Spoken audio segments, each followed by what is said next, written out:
नमस्कार। गिरिडीह के सबसे पुराने एवं लोकप्रिय न्यूज चैनल न्यूज लाइन में आप सभी दर्शकों का हार्दिक स्वागत है। मैं हूं मनीष पाठक। खबरों से पहले नजर डालते हैं आज की सुर्खियों पर।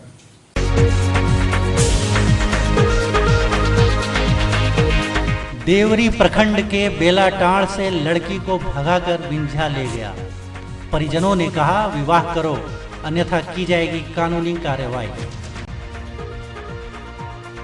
टूटा नाला बड़ी दुर्घटना को दे रहा दावत, नगर निगम बेपरवाह। राशन गबन करने वाले डीलर पर कार्रवाई नहीं कर डीलर की शिकायत करने वाले कार्डधारियों का राशन कार्ड किया रद्द और लाखों का जुर्माना लगाया। घटना सरिया प्रखंड के फकीरा पहरी और सरिया खुर्द की है।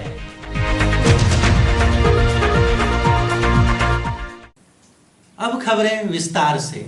मनोज हासदा निवासी विंझा के द्वारा सोतराडीह निवासी लुगु मुर्मू को भगाकर ले जाने की घटना प्रकाश में आई है। परिजनों का कहना है कि यदि लड़का उससे शादी नहीं करेगा तो कानूनी कार्रवाई की जाएगी। देवरी के कोसोगोंदो दीघी पंचायत के बेलाटांड़ से मनोज हासदा पिता पेका हासदा निवासी विंझा थाना चकाई जिला जमुई द्वारा सोतराबाद निवासी थाना जमुआ की लुगु मुर्मू को भगा ले जाने का मामला सामने आया है। लुगु मुर्मू करीब 2 वर्ष से अपनी बुआ के घर बेलाटांड़ में रह रही थी। बताया जाता है कि मनोज हासदा अपने दोस्त लाल मोहन हासदा के साथ 9 अगस्त के शाम को पैसा मांगने के बहाने आया और घटना को अंजाम दिया। लाल मोहन हासदा का कहना है कि उसे इस घटना के बारे में कुछ पता नहीं है, लेकिन पता करने पर यह बात सामने आई कि मनोज लड़की को भगाकर अपने गांव ले आया। लड़की के परिजनों का कहना है कि उसको बुलाकर दोनों की शादी करा देंगे। यदि लड़का इनकार करता है तो उस पर कानूनी कार्रवाई की जाएगी। गांव के महतो सरजू बेसरा का कहना है कि लड़का लड़की को भगाकर ले गया तो अब शादी हो जाना चाहिए, इसी में दोनों की भलाई है। बेलाटांड़ से लड़की हमको रख लेंगे भतीजी, तो उसी में देखिए हमने 7 बजे 7:30 बजे लगभग में घरा से लेके ले गए। कब लेके भागा? लड़का लेके भाग। कब 9 तारीख कहना है, बोल शादी हमने कर लेवे। अगर नहीं शादी किया तो शादी किया तो थाना पुलिस होगा। तारीख को मनोज और हम साथ में थे, तो साथ में हमको बुलाया कि चलो वहाँ पे थोड़ा काम है, थोड़ा पैसा किसी से लेना है। तो हम लोग आए, आते आते हम लोग शाम हो गया तो हम थोड़ा ज़्यादा हमको थोड़ा पी लिए। तो हम गए तो हमको मालूम नहीं था कि किस लिए हमको लाया है। तब वो तो लेकर छोड़ी लेकर चला गया, फिर हम तो फंस गए यहीं। तो अभी तक हम यहीं पे मौजूद थे। हम यही चाहते हैं, दे गया लड़का लड़की को। हाँ, हम लोग को यही चाहते हैं कि शादी होना चाहिए। हम लोग नहीं कहते हैं कि लड़की को ले आएंगे, लड़की को सौंपेंगे हम लोग। नगर निगम क्षेत्र के 28 नंबर चैताडीह में रास्ते की दुर्दशा से ग्रामीण तनाव में जीवन गुजार रहे हैं। ग्रामीणों ने नगर निगम से लिखित शिकायत की है, लेकिन फलाफल शून्य रहा है। नगर निगम क्षेत्र के 28 नंबर चैताडीह में रास्ते की दुर्दशा से ग्रामीण तनाव में रह रहे हैं। बताया जा रहा है कि आज़ादी के बाद से ही इस क्षेत्र का विकास नहीं हुआ है। ग्रामीणों ने एकजुटता दिखाते हुए नाले का निर्माण करवाया था, वह भी टूटकर समाप्त हो चुका है। कई बार इसकी लिखित शिकायत नगर निगम में की गई, लेकिन अब तक कोई भी पदाधिकारी स्थल जांच के लिए नहीं आया। जानकारी देते हुए ग्रामीण संदीप यादव ने बताया कि रात में यहाँ की स्थिति काफ़ी भयावह हो जाती है। सड़क के दोनों ओर बड़े बड़े गड्ढे हैं, जिस कारण दुर्घटना कभी भी हो सकती है। गाड़ियाँ बड़ी सावधानी से ले जाई जाती है। किसी भी आपातकाल में एम्बुलेंस का गाँव तक आना लगभग असंभव है। अर्जुन पासवान ने बताया कि उनका एम्बुलेंस 2 माह से रोड के बगल में खड़ा है, लेकिन वे अपने घर तक नहीं ले जा सकते।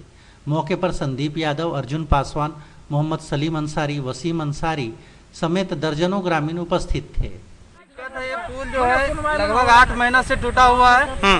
इस 8 महीने के दरमियान एगो शादी का जरूरत पड़ा। वही शादी वाला जो है इस पुल के ऊपर मिट्टी डाल के इसको मरम्मत करके चला रहा था, जो कि अभी 2-4 दिन के बरसात जो हुआ उससे पुल पूरा ढह गया।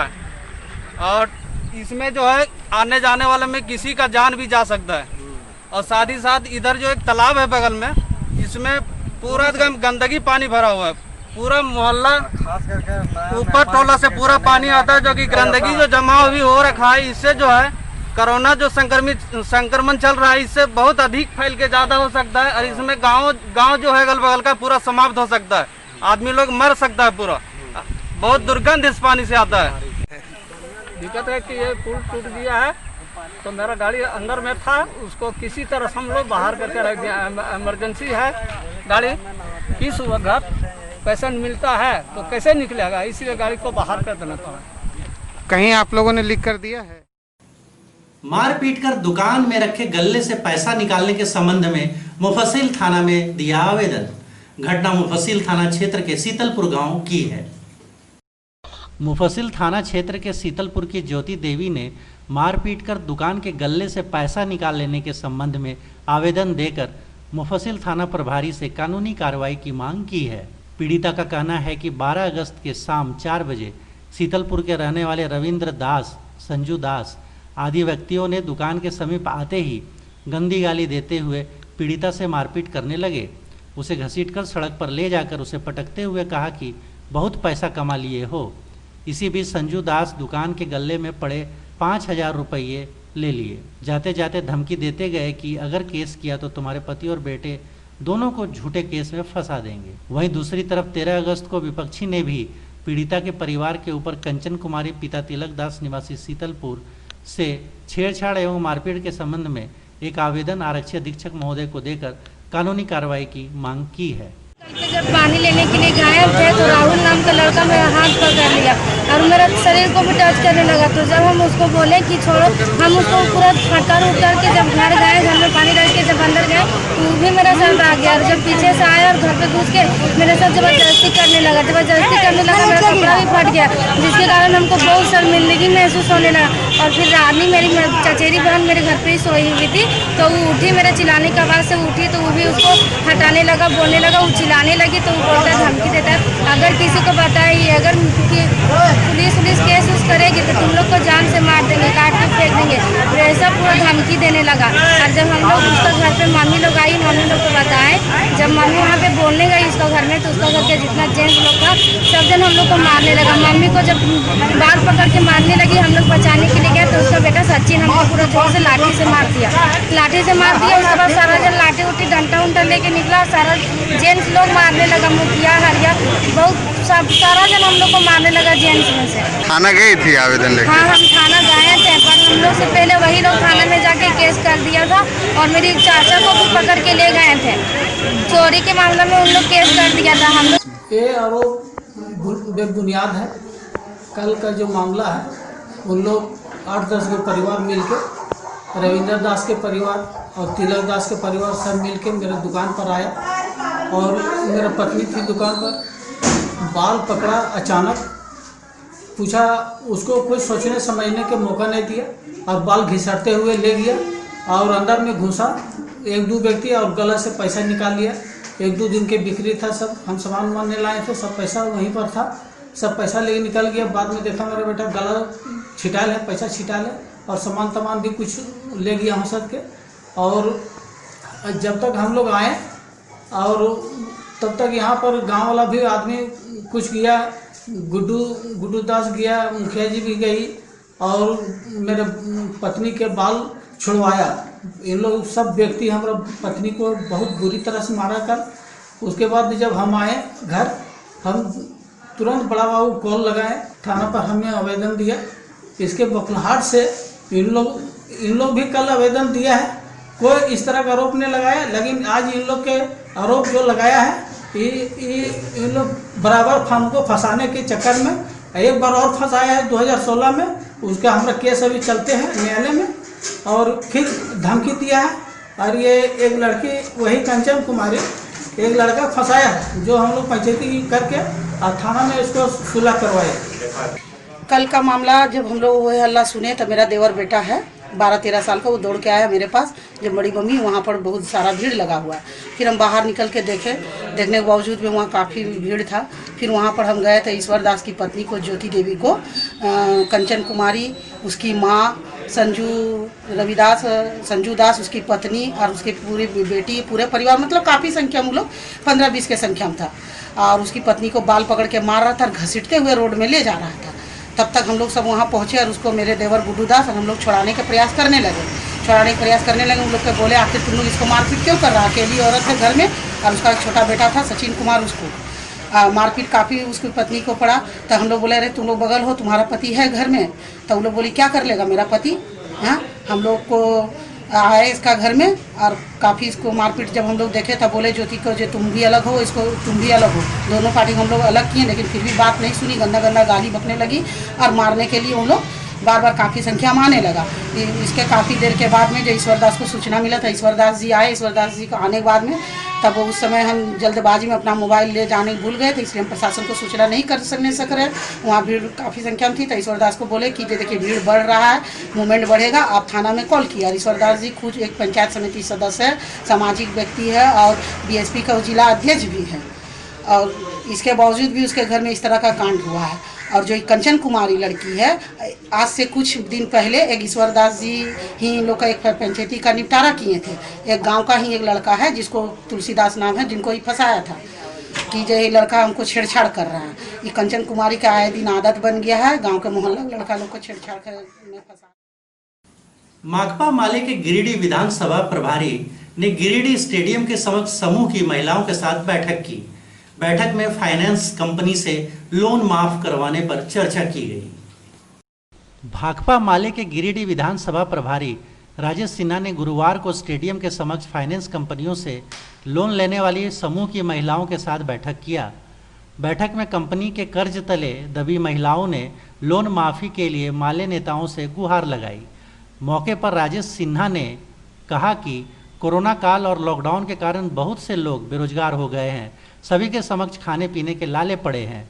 ऐसे में लोन चुकाना बड़ी मुश्किल वाली बात हो गई है। फाइनेंस कंपनी भी इन गरीबों की समस्या समझें और उचित कदम उठाएं। झारखंड सरकार से मेरा निवेदन है कि साल भर का जो लोन है अभी ना ले, अभी स्थिति बहुत खराब, साल भर के बाद ले सकते हैं। अपील है कि अभी हम लोग से लोन ना ले, अभी हम लोग का स्थिति बहुत खराब है और लोन देने की व्यवस्था में अभी हम लोग ना है। 1 साल का लोन हम लोग का हम अभी लोन नहीं देने सकेंगे, हमारा स्थिति खराब है। 1 साल के बाद हम। सरिया प्रखंड के फकीरा पहरी और सरिया खुर्द में भ्रष्ट डीलर का शिकायत करना कार्डधारियों को पड़ा महंगा। साजिश के तहत डीलर और एमओ ने गरीब कार्डधारियों का कार्ड रद्द कर लाखों का जुर्माना लगाया। पीडीएस सिस्टम में सरकारी अनाज की कालाबाजारी जग जाहिर है। जांच के नाम पर जिले से लेकर पंचायत के डीलर तक सब हमाम में नंगे हैं और सभी एक दूसरे के सहयोगी बन जाते हैं। सरिया प्रखंड के फकीरा पहरी और सरिया खुर्द के राशन डीलर अजय टुड्डू द्वारा राशन गबन करने की शिकायत ग्रामीणों ने जिला स्तर से लेकर प्रखंड स्तर तक के पदाधिकारियों तक को की थी।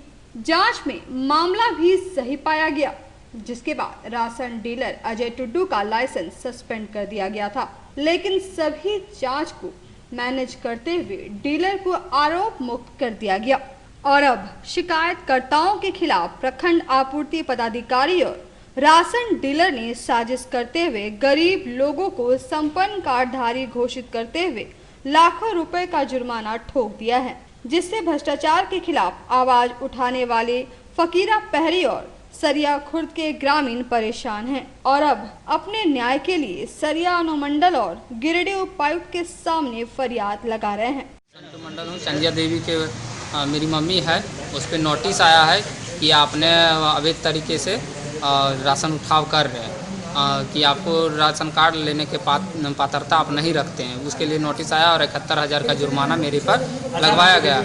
और इसके पूर्व फरवरी माह का राशन गबन करने के खिलाफ में सरिया खुर्द पंचायत से मैंने इसका अगुवाई करके नेतृत्व करके इसका किया था और सभी गरीबों का अनाज दिलवाने का काम किया था। तो उसी का प्रतिशोध में एमओ साहब सर बिना जांच किए बिना जांच किए कि क्या है क्या नहीं है, क्या पात्रता है, तो बिना जांच किए मेरे पे नोटिस भेज दिए कि 71,000 रुपया 8 दिन के अंदर अंदर जमा करने के लिए बोल दिए। तो मेरा यही कहना है कि अगर हम जांच नहीं है तो ना ही मेरे पास 4 चक्का वाहन है, ना मेरे पास सरकारी नौकरी है, ना मेरे पास 2 व्हीलर है, ना 4 व्हीलर है, ना मेरे पास कोई आय स्रोत है वैसा कि पापा तो मजदूरी काम करते हैं बाहर में, अभी भी फंसे हुए लॉकडाउन में, उसके बावजूद भी नौकरी भेजा गया है।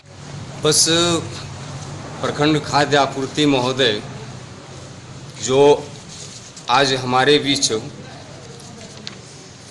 समझिए 71,000 का जुर्माना भेज दिए, वो इसलिए क्योंकि विगत महीनों में राशन डीलरों के खिलाफ मुखर होकर हम लोगों ने आंदोलन किया था और ये प्रतिशोध की भावना से ऐसा किए हैं। मैं वरीय पदाधिकारियों से आग्रह करना चाहूँगा कि ये जांच का विषय है। अगर मैं पात्रता रखता हूँ तो ये जांच होना चाहिए, लेकिन प्रखंड खाद्य आपूर्ति के से नहीं, उनके वरीय पदाधिकारियों के माध्यम से ये जांच करवाया जाए। यदि पात्रता योग्य हों तो इस जुर्माना को देने को तैयार हूँ, अन्यथा जो मुखर होकर लोगों के प्रति जो जिनके मुख को बंद करना प्रखंड खाद्य आपूर्ति महोदय चाहते हैं, ऐसे ऐसे कारनामों को देकर अगर मैं दोषी पाया गया जुर्माना दूंगा, अन्यथा ऐसा करने वाले पर कानूनी कार्रवाई होनी चाहिए। आज के अंक में बस इतना ही। मिलते हैं अगले अंक में कुछ और खबरों के साथ। तब तक पूरी न्यूज़ लाइन टीम को दीजिए इजाज़त। नमस्कार।